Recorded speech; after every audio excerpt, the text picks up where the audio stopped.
Welcome, everybody. Great to have you here. This is myself and Brian Hastings. He's our Director of Academics at the Golf Performance Academy. And I'm the CEO of the Academy. I must apologize in advance because I have a horrible cold, but we're soldiering on. I didn't think I could let Brian do this alone. So, I mean, he's very capable. If you have any issues hearing us, any problems, please put them in the chat. The chat box right there. I had sent a chat saying, can everyone hear us okay? So getting some responses from you would be great. If you have a question, you can raise your hand under the reactions or the hand raise. But we really want this to be as interactive as possible. A couple of housekeeping things. We are going to send out a copy.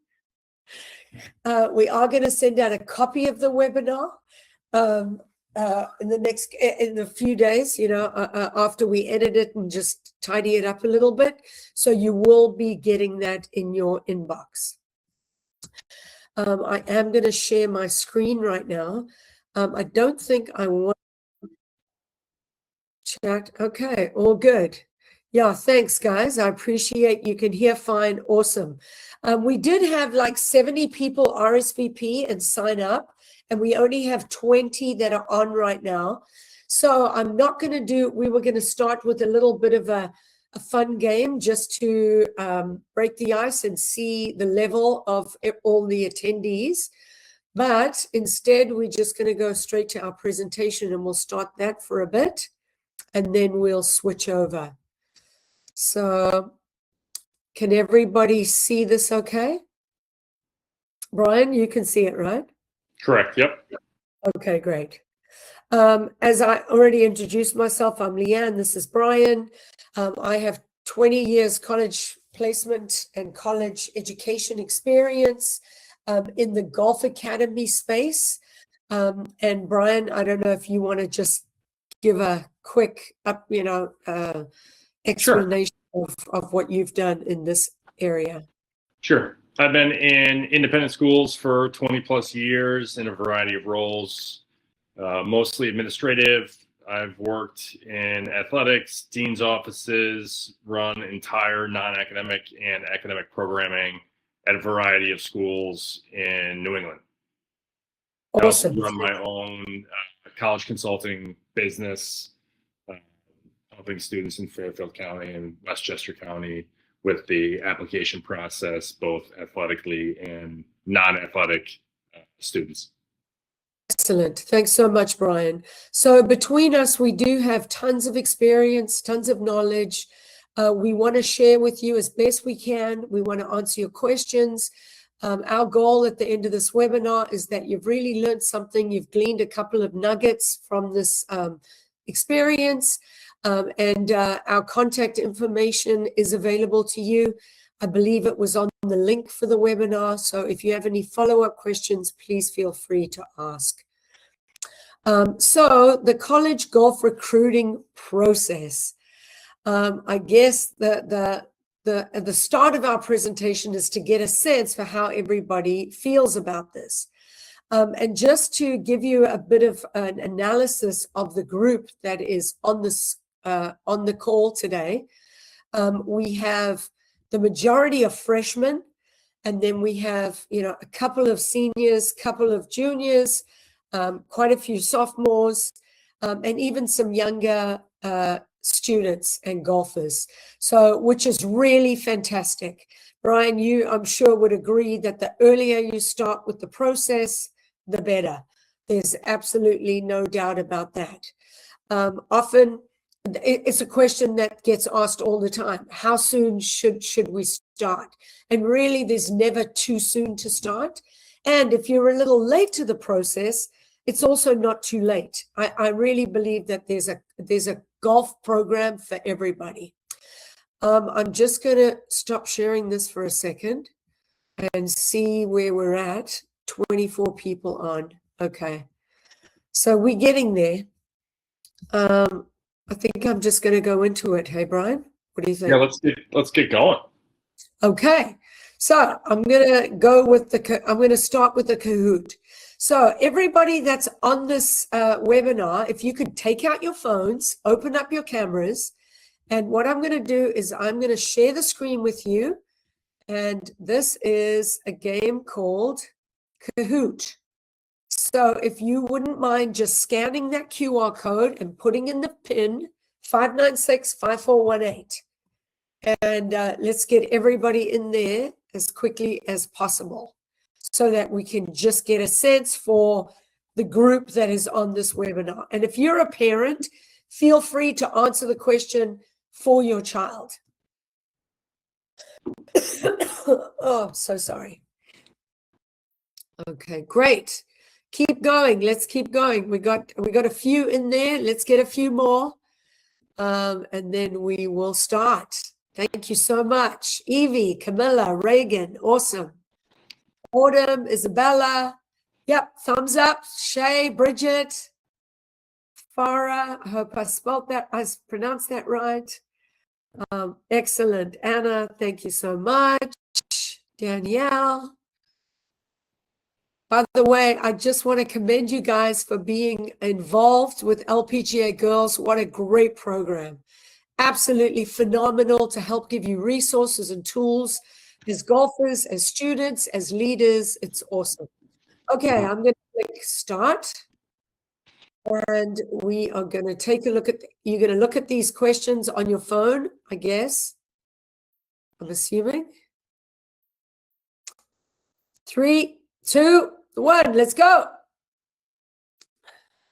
Okay, what feeling arises when you see the words college golf recruiting?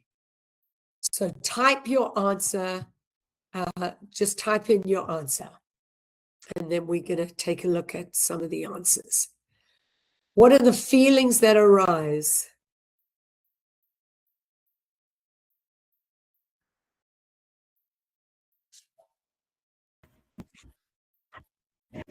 But I don't know how to see the answers. This is not good.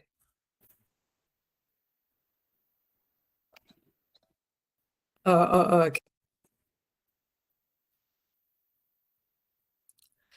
Okay, 5 more seconds.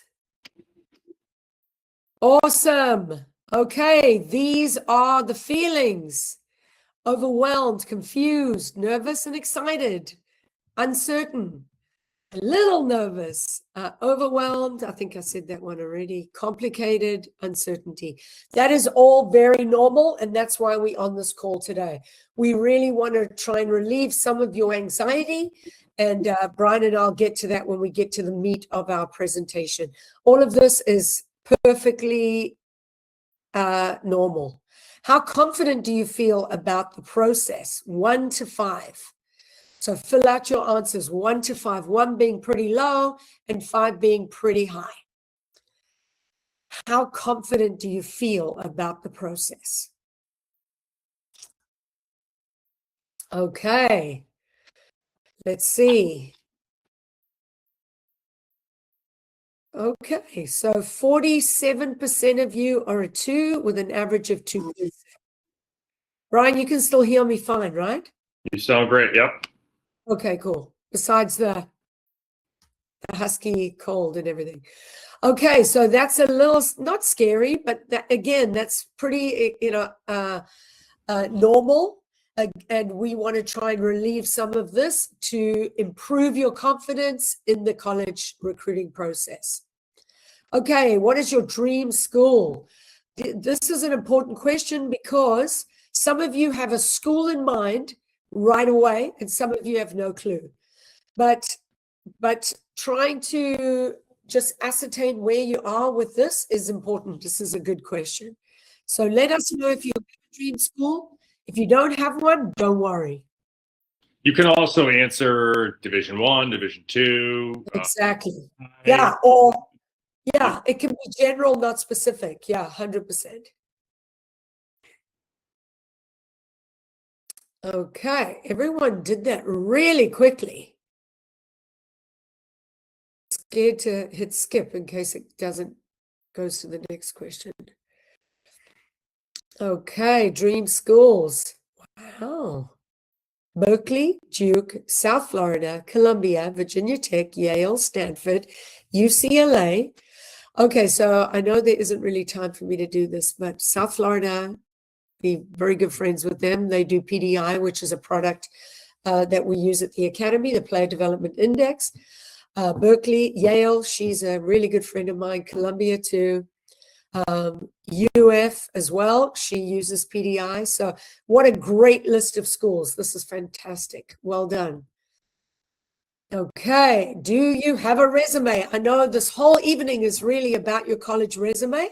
So let us know, yes or no, do you currently have a resume? That was so quick. Okay, so 2 of you do and 12 of you don't. Okay, no problem at all, because we will help you with that. Okay, there's a lot of questions here. Do you have an agent or a college golf consultant helping you in the college process? Yes or no? Wow, so quick. Okay. Excuse me, That's Leanne. Leanne, while everyone's sending their answers in, I just want to let you know there's some folks that have had problems logging in. So I've just Okay. resent the link to Catherine at LPGA Girls, and she's sending it out right now. Oh, shoot. That's not good. Can you just text Roy about that so he knows? Okay, so a lot of you do not have an agent or a college golf consultant, even though Brian works in that space, and there are a lot of really good ones, especially on the academic side. Brian works on the academic side. I strongly recommend help and support on the academic side. If you have a school that you really want to go to that's very academic, like Berkeley or Duke, that's extremely helpful to navigate how their admissions process works. But on the golf side, golf coaches really like to get to know a player and not deal with the consultant. So this is a good answer here. Let's see. Do you have a list of colleges? Okay, who has a list of colleges already?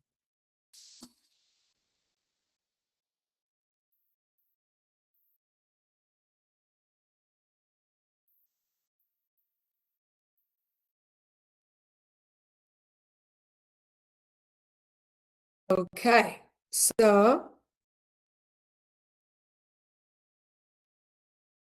some of you don't know where to start. Most of you have a short list. Okay, we'll get to that later. Brian, we should remember some of these things. Yep. We strongly encourage a big list, but so we'll talk about that when we get to the meat of the presentation. Have you reached out and emailed any colleges, any college coaches yet?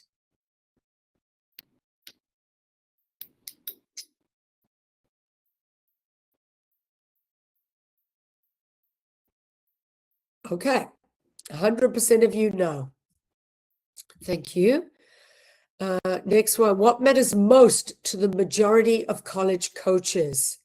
Is it playing in as many tournaments as possible? Is it your swing mechanics? Is it consistent and steady development over time, or one standout tournament performance? What do you guys think is the most important thing? Well done. Everybody, right. That's awesome. Great job. You know, you can have a standout tournament that does get you a spot in college. That can happen.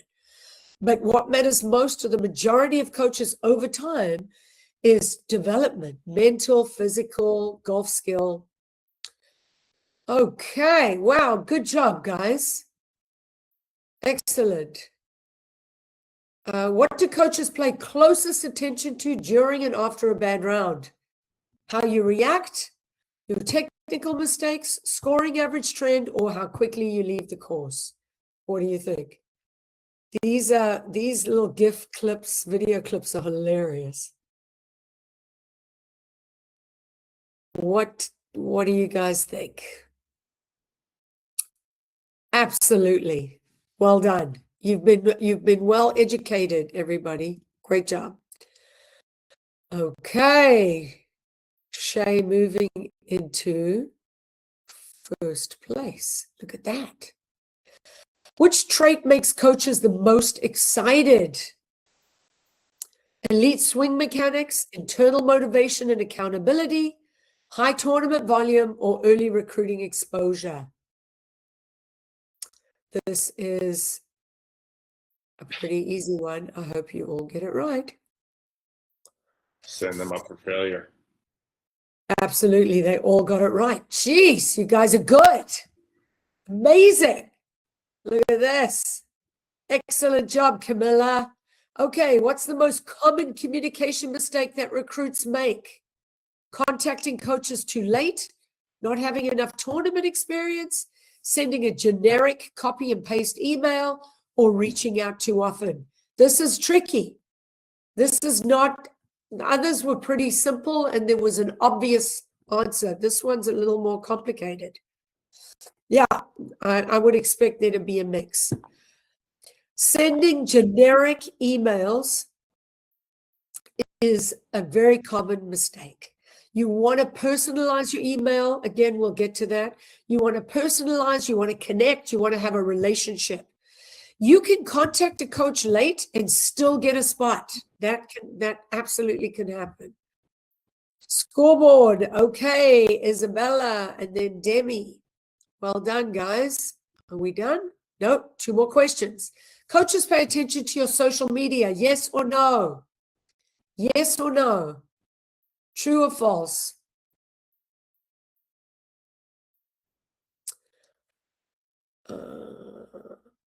Absolutely true. Of course it's true. Social media is a platform, and Brian will talk a little bit about this maybe during the presentation.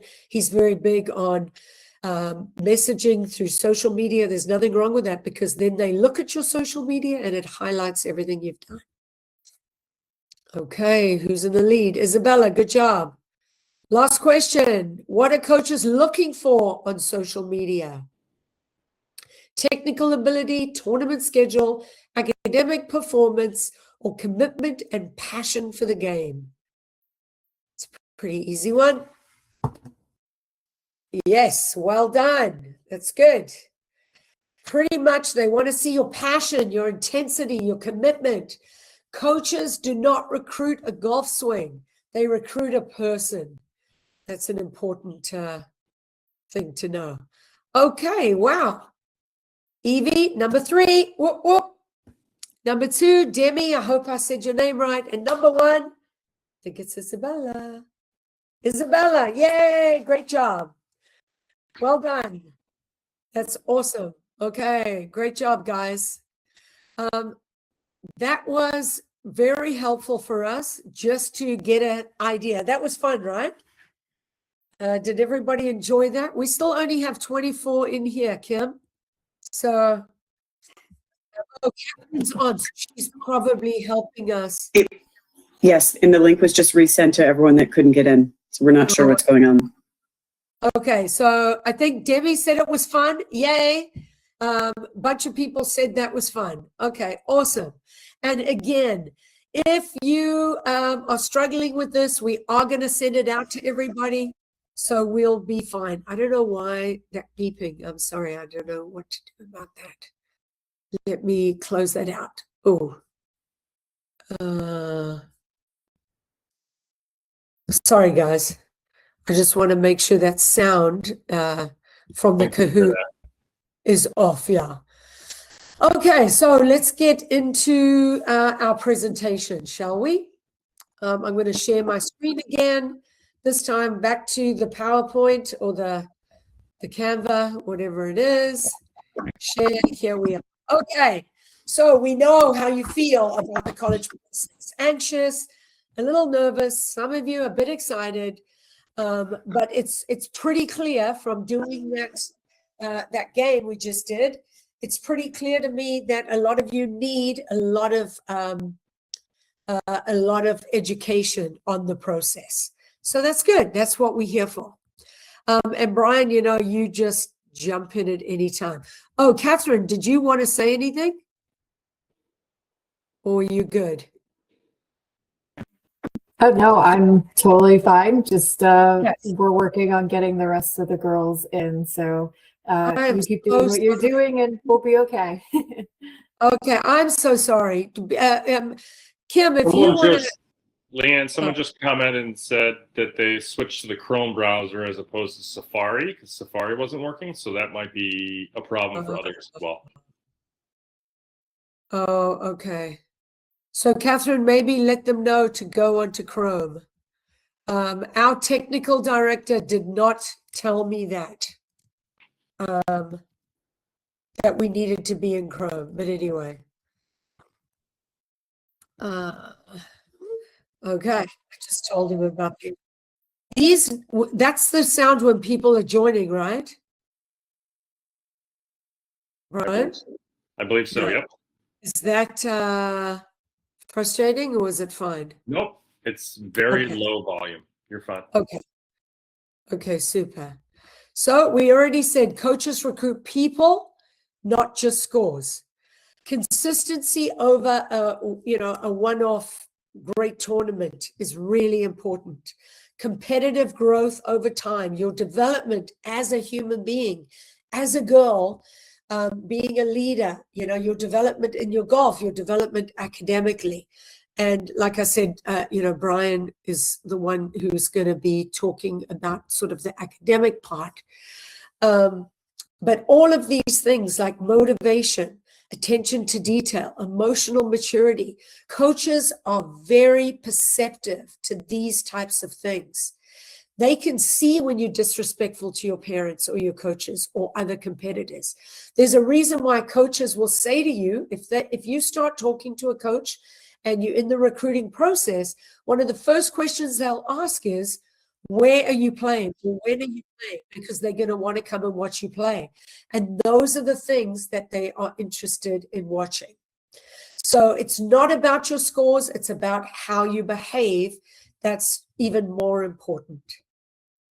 Players who respond well to adversity are very attractive to college coaches. I can't see the presentation, Kim. So if anyone has a question in the middle of this, I really want people to ask questions as we go. Oh, so sorry. To ask questions. Yeah, we don't have to wait for the end because, with a webinar, it's not interactive. It's tricky for us as the hosts. We do a lot of talking, but we welcome your questions as we go. Okay, some recruiting misconceptions. Most families believe something versus what coaches actually say.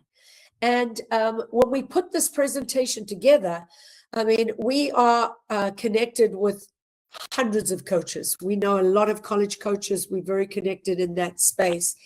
And we asked them some questions to give you these responses. So this just didn't come from Brian and myself. This came from coaches themselves. So there's a myth that you have to be, high level AJGA, but really it's the consistency of playing at all levels, right? There are a lot of players that get into good schools that haven't come through the AJGA system. AJGA is fantastic. I encourage you all to play AJGA. I just don't want you to think if you don't, and if you don't play like in the invitationals, you're not going to get into good schools. The next one is one great tournament changes everything.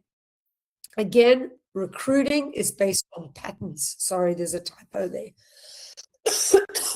It's based on patterns. And maybe, this is a good time, Brian, for you to talk about the academic consistency, because a lot of this is geared towards golf. But the academic consistency is so important because when do the grades and test scores and everything start to count? Sure, yeah. So I think that what's most important is that, you are taking college prep classes that you can excel in, right? So the coaches are going to meet you where you are. Partially where you're going to be ultimately looking to play golf is also going to be a school that sort of meets you where you are academically.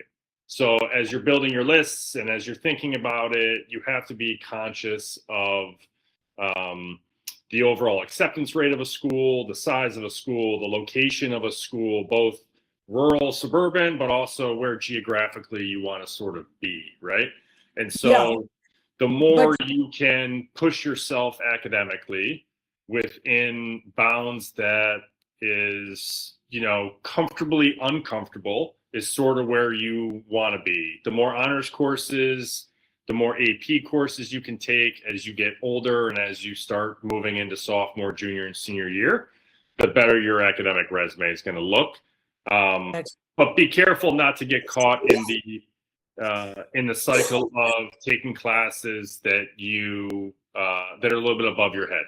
We would rather see solid A's and high B's with college preparatory classes than we want to see, C's in an honors or AP class. So, but we want you to, do everything you can to challenge yourself on and off the course, and academics is certainly a big component of that.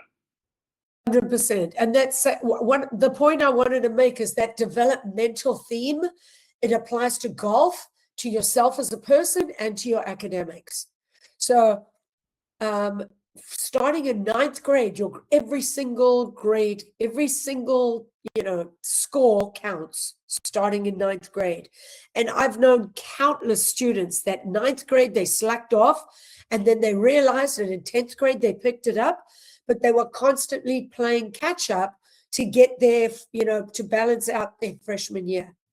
So all of you that are pretty young on this call, now's your chance. Work really, really hard from the beginning of your high school, because it's all super important. And these are all of these points are all very similar, right? It's not scores. It's not just your skill. It's your character, your attitude, your maturity. It's your communication skills. It's your response to how you play. It's not just how you play and your scores.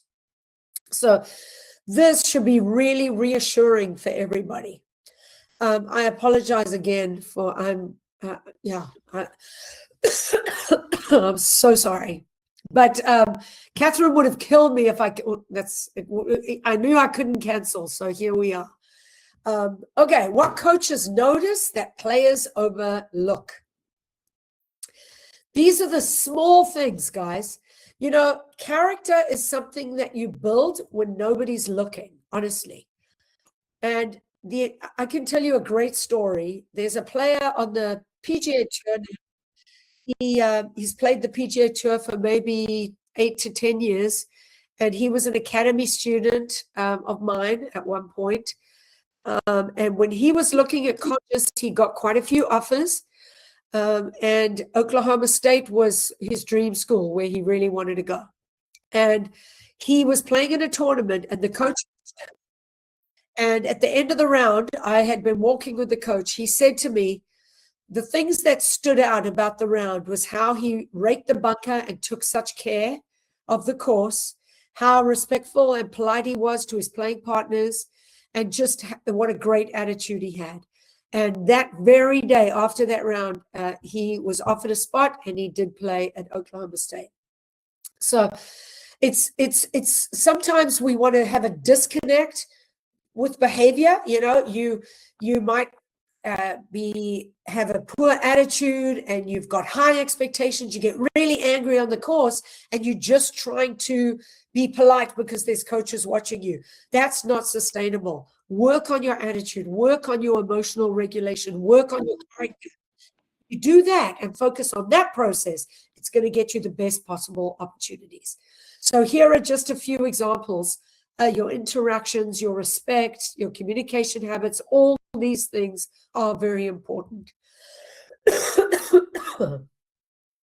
Patterns versus performance, same thing, right? It's your trajectory. Coaches are interested not in, one great thing that you did. They're interested in a pattern of growth and improvement. And, I have stories, hundreds of stories that go both ways, of kids that committed really young and then they struggled, and some, who, I think if I had to overall say who's most successful, it's the people that consistently over time keep improving. They just keep doing the right things, and it pays off in the end. So we encourage you to do that. Okay, getting down to, I know this is about the resume and building a resume, and we are going to talk about that. But I want to stress that it is a relationship. Recruiting is all about building relationships. It's not, sorry, I thought I turned off my notifications. It's not about just firing off 100 emails. It's not about just like working with a consultant or an agent. It's about really taking that list, working through it, reaching out to those coaches and building relationships with the coaches of the schools that are a good fit for you. So the fit is super important. Those of you, when we did the little quiz that said your dream schools, it's super important that that's a fit for you golf-wise and academically.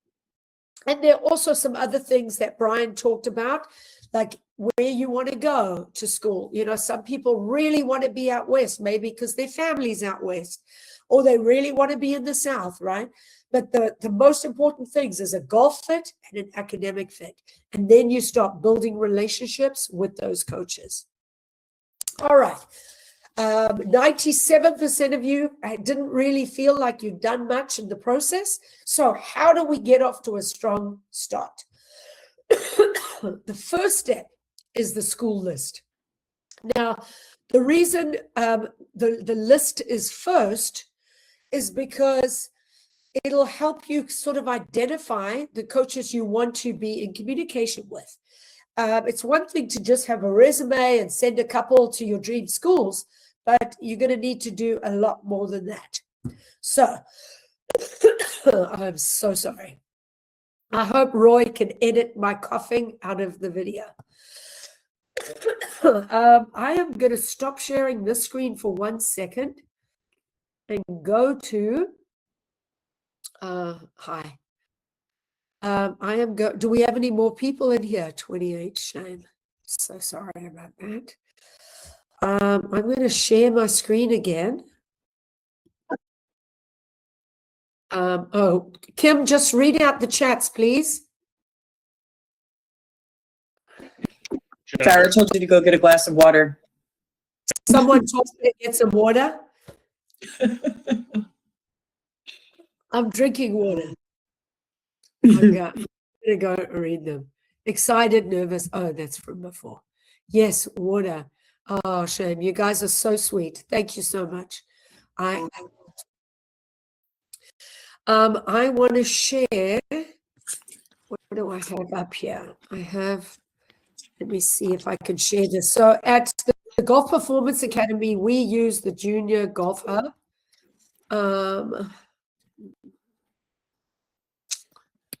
Window, here it is. So here's a sample of the Junior Golf Hub. Just let me know if you can see this. Is it small or big? Good. Okay. So this is one of our students. He won't mind if I'm using his profile.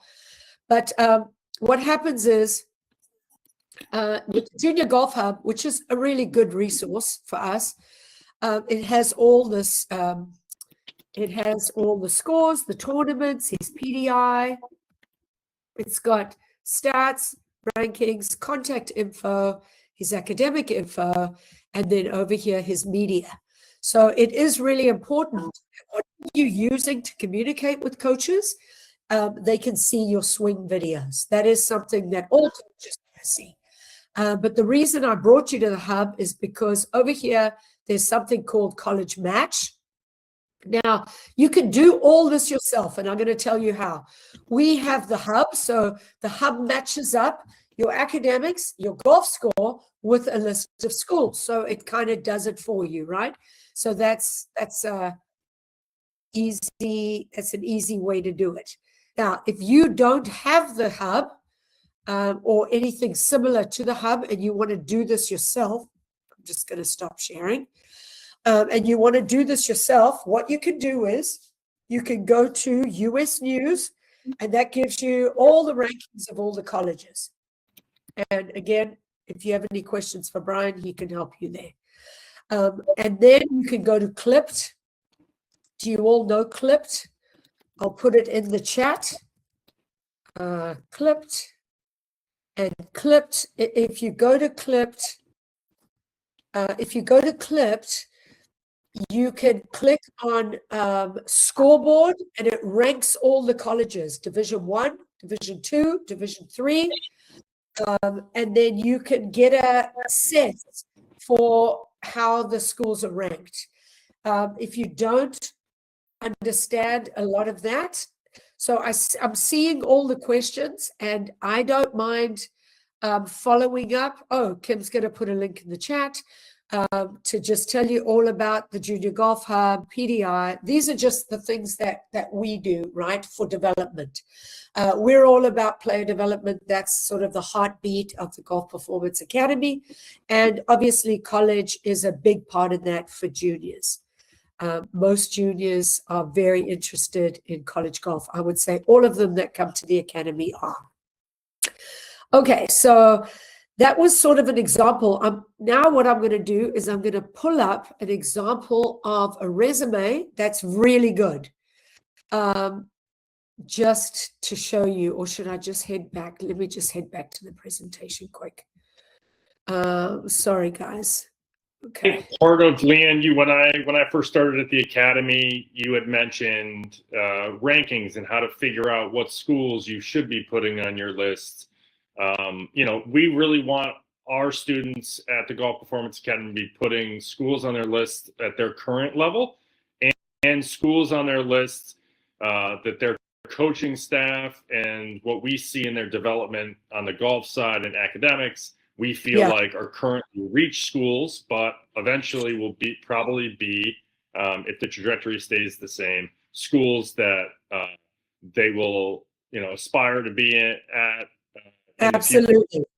Sometimes Absolutely. you look at the rankings, and if you don't really have a ranking, I'll touch on that. So the number one point here, the school list, I'll give you the 2-minute summary of how to do the list. You can go to Clipped and look at the schools like Brian just mentioned, right? You can see how they ranked. So you've got Division 1. Those are a lot of them are big state schools, very well-funded schools, right? The Division 1 schools. If your golf right now, if you shoot 80 and you're in 9th grade, or 82 in 9th grade, your trajectory should be about 3 shots a year. So you should be a scratch golfer by the time you're a senior in high school. So your list can have safe, target, and reach. So you have different colors, different columns. I can send something to Catherine to send out with a little bit of a guide of how to do this, but you can create a spreadsheet and you can say, okay, what is safe right now? What schools can I go to shooting 80 or 82? And then you build that list. Now, when I'm graduating, I think I'm going to be 72 to 74. What do those schools look like? And then you start building that database almost, right? An Excel spreadsheet. And then you look at the academics of those schools. If you're very academic, it gives you a huge advantage because a lot of kids can't get into highly academic schools. So you look at the academics, and it's very easy to find if you go onto the school's website, or there's some tools out there you can use, and it'll tell you what kind of SAT or ACT to get into the school. Brian, how do you recommend they find that info? I generally like it when students start at niche.com. Niche.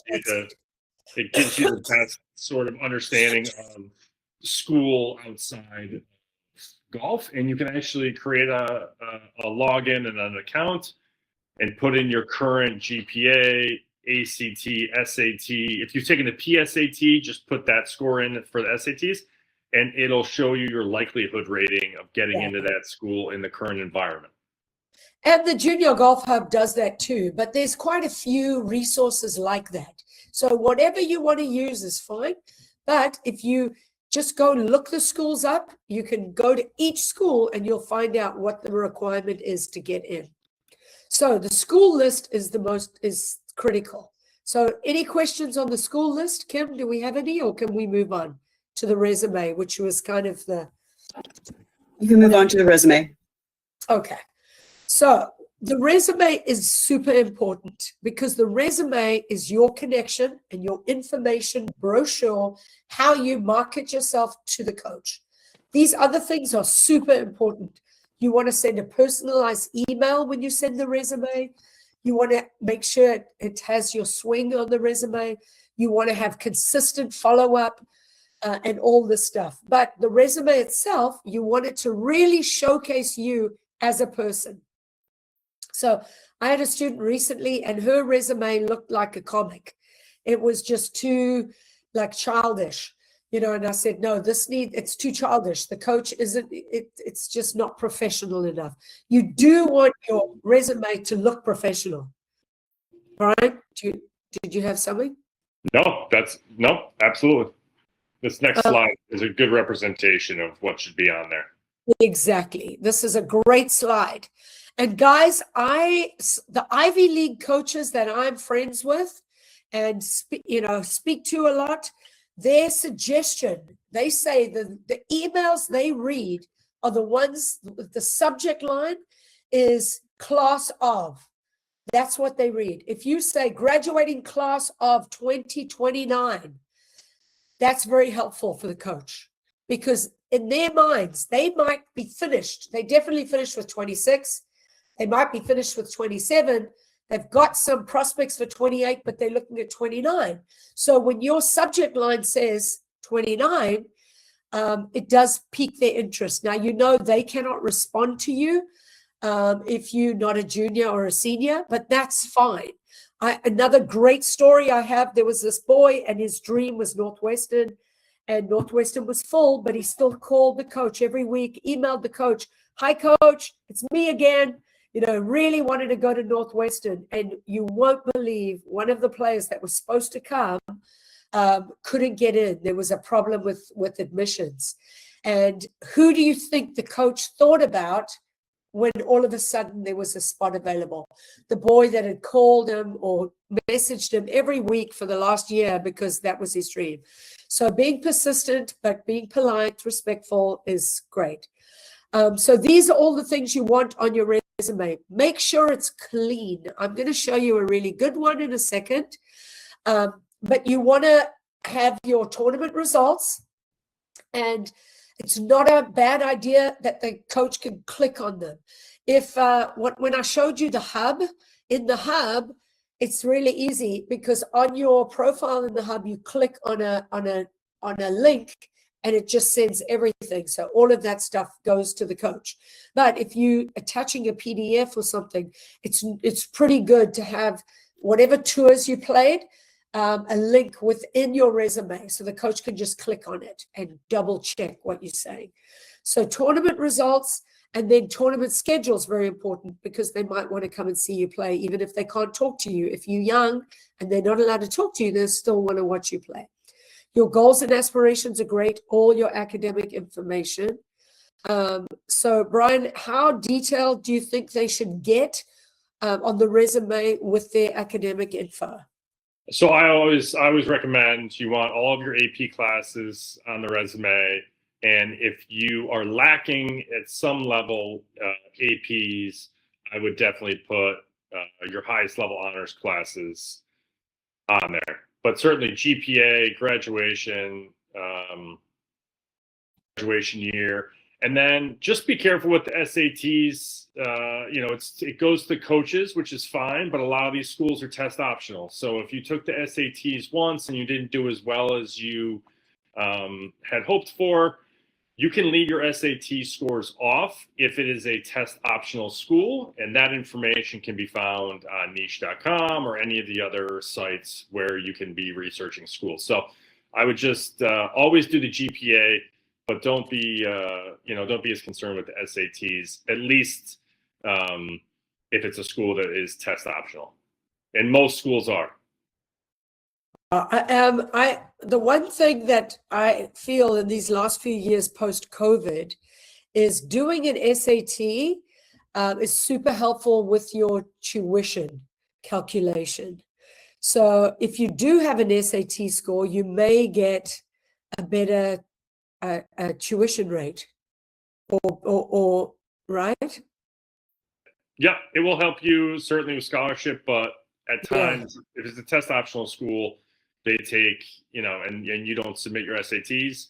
That's one factor that they eliminate in giving financial aid. So it doesn't necessarily impact the quality of candidate because they don't have the SATs to go on. Okay, gotcha. Okay, I'm going to stop sharing and just show you an example of a really cool resume. This is pretty good. What I like about this is right away, there's a lot of information, but it's super simple. So you know where he's from, you know what class he is, his address, blah, blah, blah. There's his SAT, his ACT. I probably shouldn't even be showing you guys all this information. Let's go down here. This was actually public. I pulled this off the web, so I guess it's fine. All his tournaments, and you could click and link to his swing over here on YouTube.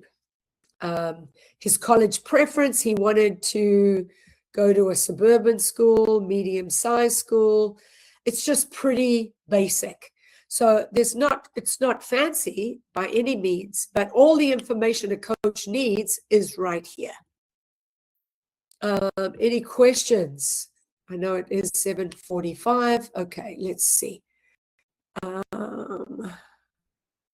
ACT. Okay, so somebody asked, is ACT a good idea? And somebody asked, what is SAT? Okay, so the universities, it's their entrance exams. So an ACT, and Brian, correct me, is a little more science-based, and an SAT is a little more language-based. Yep. And then you can write them like 6 times a year. There's testing sites, and you can write the tests. And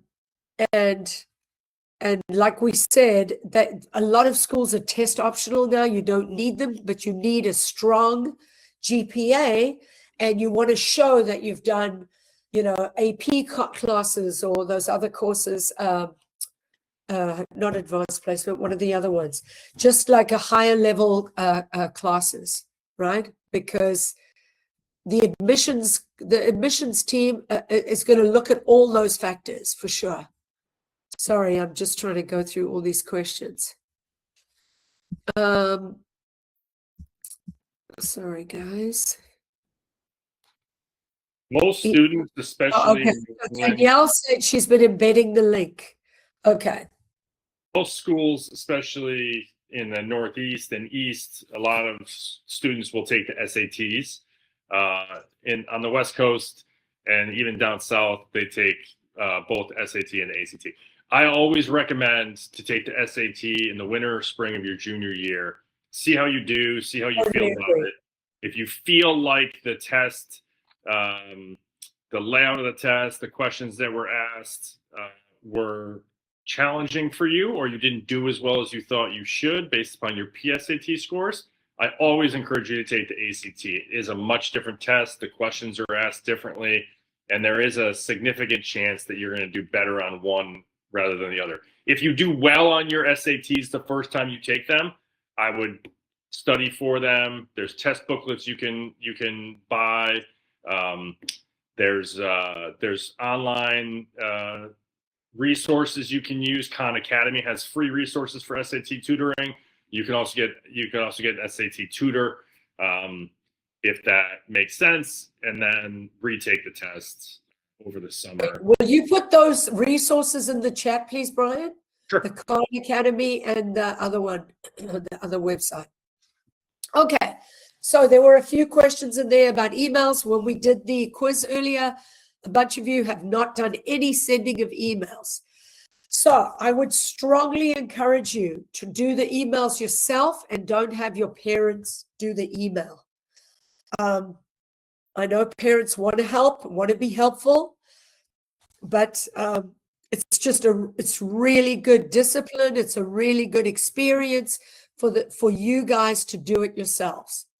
What makes a coach more likely to respond? So remember, we said earlier, you don't want to have an email that's just rote and boring and you're sending it to 100 people.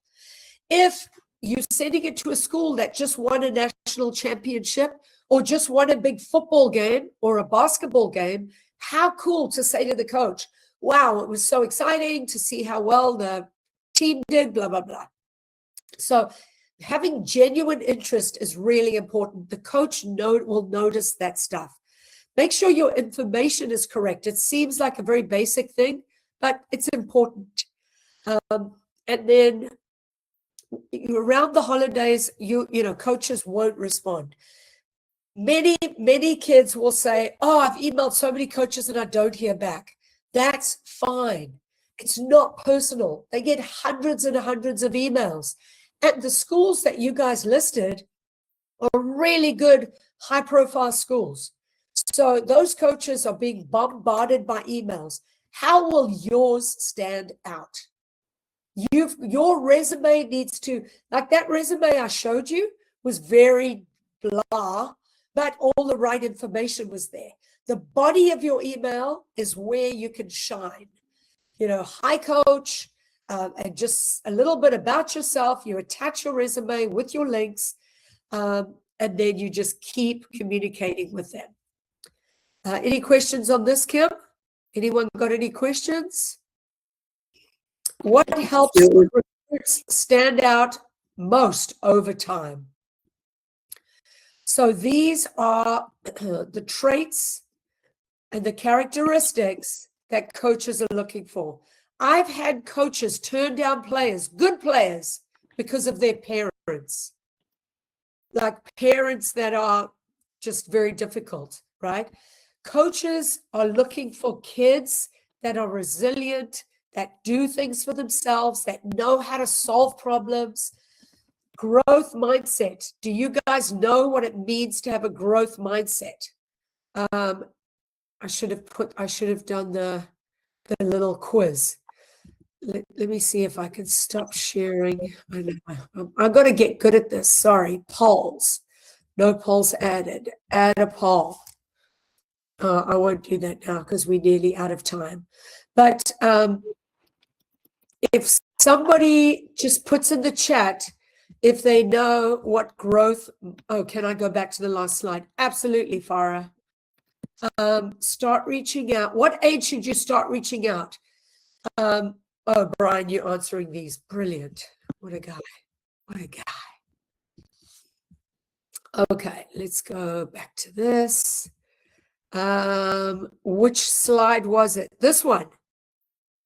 Kim, just tell me if Farah wants this one, please.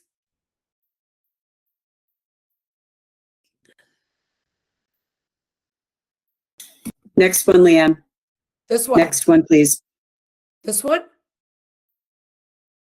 Farah, is that correct? No, wrong way.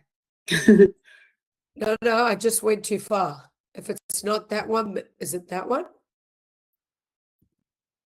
No, because this is where I was. I think it's the one before. It must be this one. Anyway, We're we going to will send out the video to everyone when this is completed, Farah, so don't worry. Yeah, we will. So I wanted to just touch on growth mindset since we, running low on time. Oh, I'll go back. If there are any parents on the call, I would strongly encourage you to read the book called Mindset. Kids, you can read it too, or young ladies, sorry, not kids, young ladies, you should read it too. It's a fantastic book by Carol Dweck. And it's about, there's two different types of people, those that have a growth mindset, that embrace challenges, learn from difficulties, and keep trying to improve. And then you get people that have a fixed mindset and they just try to prove how good they are and they shy away from challenges. This is one of the most important attributes of a great college player, having a growth mindset and a great attitude. Okay, what questions do we have? I think we got 5 minutes left. This has been really great. I apologize profusely that I'm not well, and thank you for putting up with it, putting up with me. Leanne, what is the name of the author again? Dweck, Carol Dweck. I'll stop sharing and I'll put it in the chat. A couple questions about when you should start reaching out to one- coaches. So sweet. Reply.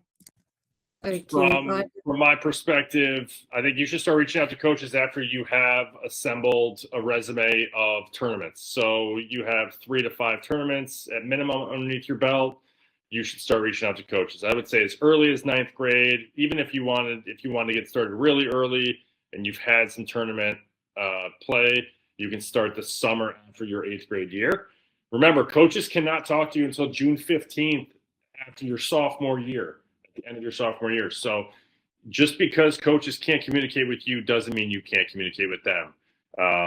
I would be emailing them. I would be providing them with updates on how you're doing.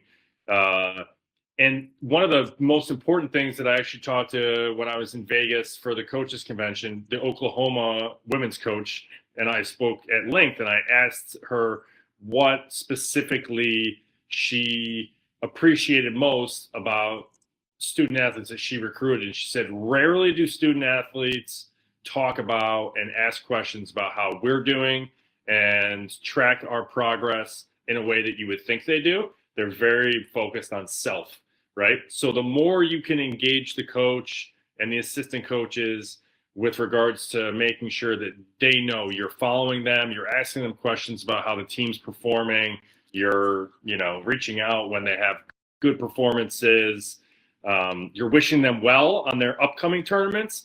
That sort of stuff, the relationship building Leanne was talking about before, is second to none in terms of how you build that rapport and relationship with college coaches. Totally. Just some of these questions, it's never too late. It's never too late. Remember, it's all about development, and development happens at different times. We have a boy at our academy in Florida, and he's doing a post-grad year because his development went like this, boom. And in his senior year, he really took off, and he's doing so well. And he doesn't want to just settle for a school that's, he wants to try to go to a better school. So he wants to do a PG year, and we are encouraging him and respecting him for that. So it's not too late. I've had many kids many athletes that committed even when they finished 12th grade. So it's not too late. The summer, Suri, is a great time to reach out to coaches. Summer is their big recruitment period. That's when coaches are out and about, they're at tournaments, and they're looking at players. And Suri, the other component to what you're asking as well is, should you email or call? The email, the introductory email and the follow-up emails, the whole goal is to be able to set up a phone call with the coach. So you need to understand that when you start to communicate with coaches, the next step is the phone call. Getting that person's cell phone number and starting the verbal rapport and batting back and forth, the texting back and forth, DMing back and forth. And then that leads to official visits and, seeing them at your tournaments. 100%. The other question, can you do other sports? In the Northeast, there are universities, especially some D3s, where I've known student athletes to do hockey in the winter and golf in the spring, I guess. Is that it? Or the other way around? Golf in the fall, hockey in the spring. Yeah. So it is possible. But if you are going to a serious golf school, a D1 golf school, then more than likely that's a no. Okay, the question was, what is Division 3? So this is very much a generalization. So don't take this as, this is a generalization. Division 3 are highly academic schools. You don't get golf, you don't get athletic sponsorships at Division 3s, but you've got some incredible schools that are in D3. So all the NASCACs here in New England, schools like Emory in Atlanta, what's the top rated D3. There's just some really great D3 schools, and they play incredible golf, right? D1s, as I said, are like the big state schools, and then the Division 2s are more smaller, a lot of private colleges, and D2 is it's a great division. I've sent, many student athletes to D2 schools, and they've had wonderful careers. So what do you have to score to get into a D3? Okay, it's very misleading because, for example, recently Emory and Columbia were in a tournament, and I think Emory won. So Emory is a top D3. Their golf is very, very good, and Emory's recruiting girls that are scratch players, right? So it's hard to judge. Then there's some Division 3s where the golf level might be 80, 82. But typically your academics have to be very strong for D3.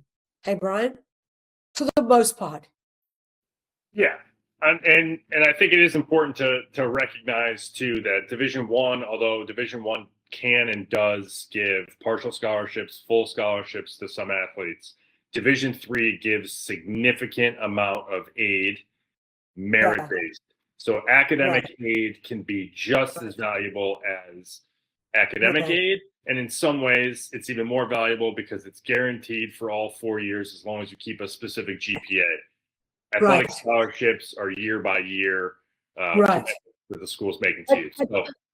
But there's D1 schools like there's some D1 schools in New York here where you could shoot in the mid 70s and get in there. Even like Sacred Heart, Fairfield, 72 to 74, and you could play there.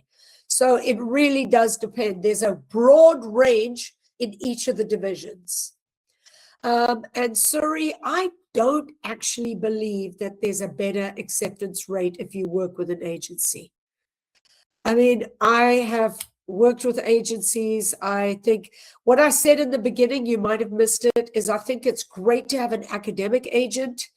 I think that's important because if you have some specific schools like Ivy Leagues, your admissions needs to be really on point. So an academic person like Brian can help you with that.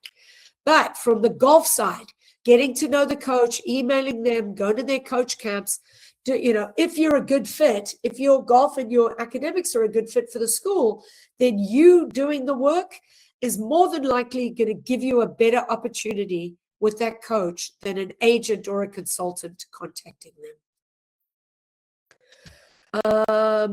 Agency? No, not a spy agency. That would be fun.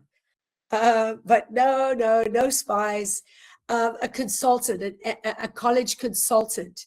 There are many agents, and especially outside of the United States, where people just don't understand the college landscape. They don't know what to do. They're overwhelmed. And so they just, get a consultant to help them find a college. And many of those, we work in Germany. We have a partner in Germany.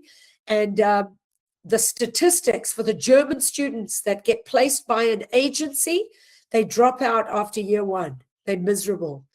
So, when an agent places you, you haven't gone through those pains of the process and you miss out on something. Okay, well, I think we might get cut off. And Catherine, I don't know if you have anything to add. Do you believe in choosing an easier major in a competitive school or pursue a difficult major? Debbie, I think that's a brilliant question. And that really depends. That really depends on you and how academic you are. I've sent quite a few student athletes to Boston University, and it's super academic. And if you're into like very, very high level classes, your golf will suffer. But if that's your ultimate goal and golf is a vehicle to help get you there, then we would encourage it. Why would you not follow your passion, your purpose, and At some point, golf is not going to be the major point in your life, whether you play professionally or whether you just play as a junior and college player. So you should always select a major or choose a school based upon a set of majors that they have that fit your wants and needs currently. Do not select a school based upon how easy it might be academically. Totally. Will the resume you showed us earlier get sent to us later?